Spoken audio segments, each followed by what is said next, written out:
Salut à tous, bienvenue dans un nouvel épisode de Just Rolled In. Le client dit qu'il y a un bruit, et qu'il devient de plus en plus fort.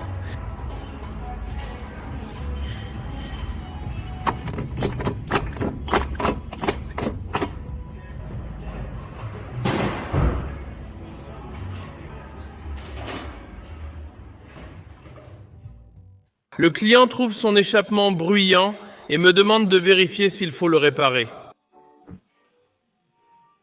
En regardant ici, tout à l'arrière a l'air bien, tout semble en bon état.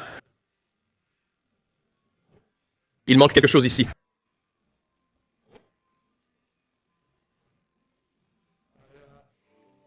Je dirais que ça fait un moment que c'est bruyant. Ce Dodge Journey de mi-2015 a été remorqué car il ne démarrait pas. On a vite découvert une batterie et un alternateur défectueux.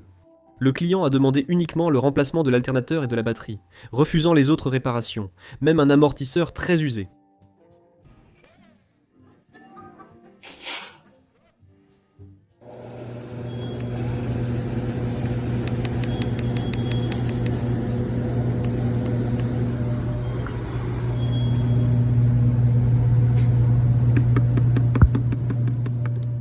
Le client signale un problème de climatisation. L'atelier a découvert un tuyau d'aspirateur fixé avec du ruban adhésif sur la bouche d'aération du tableau de bord de son pick-up Chevrolet. Donc, je travaillais sur cette tondeuse à gazon et ils ont dit qu'elle ne démarrait pas. J'ai démonté tout le moteur et... voilà. Ce GMC CR 2026 avec 1800 miles est arrivé. Le client disant que l'arbre de transmission était simplement tombé.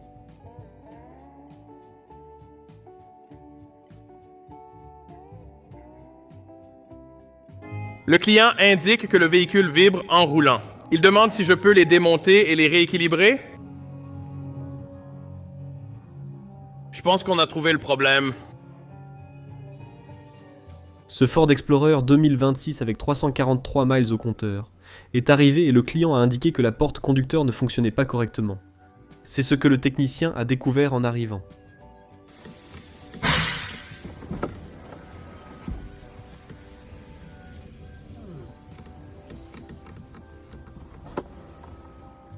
Le meilleur type de bruit que votre volant devrait faire,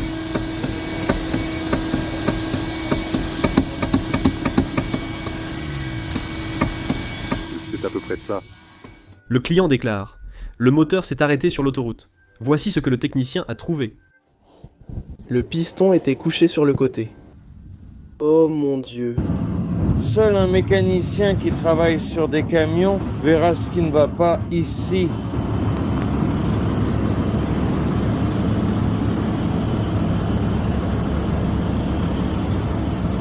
Ils ont branché le clignotant sur le témoin d'état de l'ABS.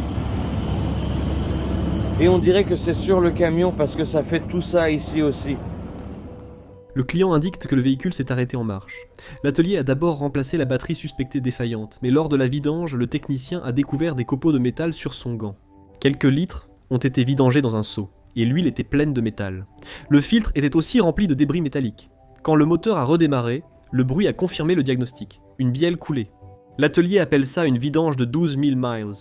Le client déclare « Je crois que mon embrayage est mort. » L'embrayage du véhicule était tellement brûlé qu'il ne pouvait même plus caler le moteur. Regarde ça, je relâche, j'avance.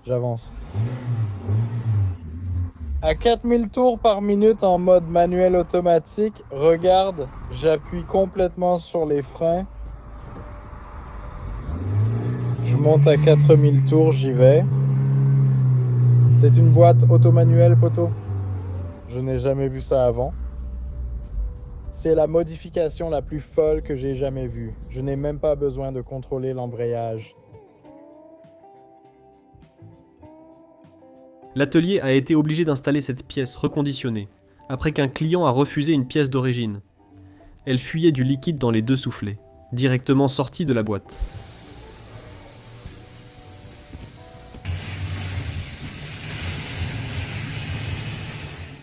Cette personne quittait le parking de Greenhouse quand sa roue arrière est tombée.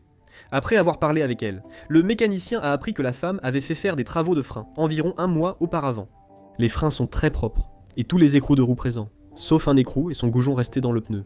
Le mécanicien pense que le garagiste n'a pas assez serré les écrous, et qu'ils ont fini par élargir les trous de la jante jusqu'à ce qu'elle passe par-dessus les écrous et se détache. La voiture a été remorquée. 1,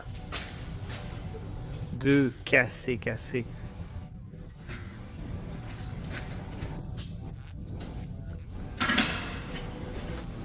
La roue est bien tordue, le sous-châssis est plié. L'essieu est arraché. Par rapport à ce que ça devrait être.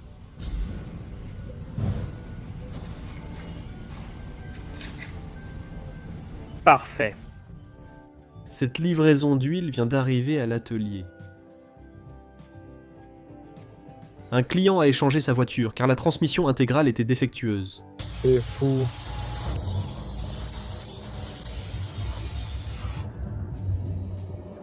Le client est venu en se plaignant d'un problème de démarrage. Il n'a rien mentionné de tout ça.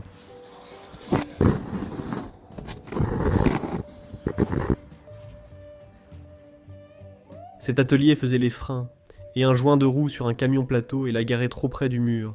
L'essieu a heurté le mur avant de dégager la fusée. C'était une journée frustrante. Maintenant, regardez-nous.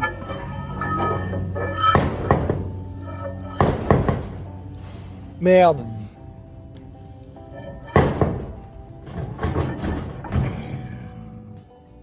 Ce filtre a été retiré d'une Dodge Journey, ayant parcouru 120 000 km. C'était le filtre d'origine de l'usine. Voyons comment ça fonctionne. Quoi?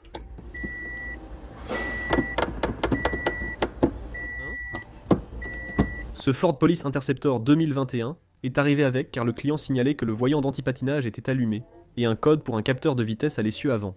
Le technicien a retiré le capteur et il était couvert de métal, puis il a retiré le bouchon de vidange et rien n'est sorti. L'atelier qui l'entretenait régulièrement ignorait la fuite pourtant très évidente. Tellement longtemps que le pignon est devenu lisse et que le liquide s'est changé en boue. C'est l'une des bornes de batterie les plus corrodées que j'ai jamais vues dans ma carrière de technicien automobile. Mon Dieu. Tu sais, c'est assez fou de voir comment une plainte pour bruit peut passer de « Oui, madame, on peut jeter un œil à cette courroie pour vous » à « Mec, désolé, mec, toute la transmission doit être retirée. Mais tu sais, dans ce métier, ça arrive. » Cette Brick Park Avenue de 2003 est arrivée avec une jauge à essence qui devient folle quand il reste moins d'un demi-réservoir.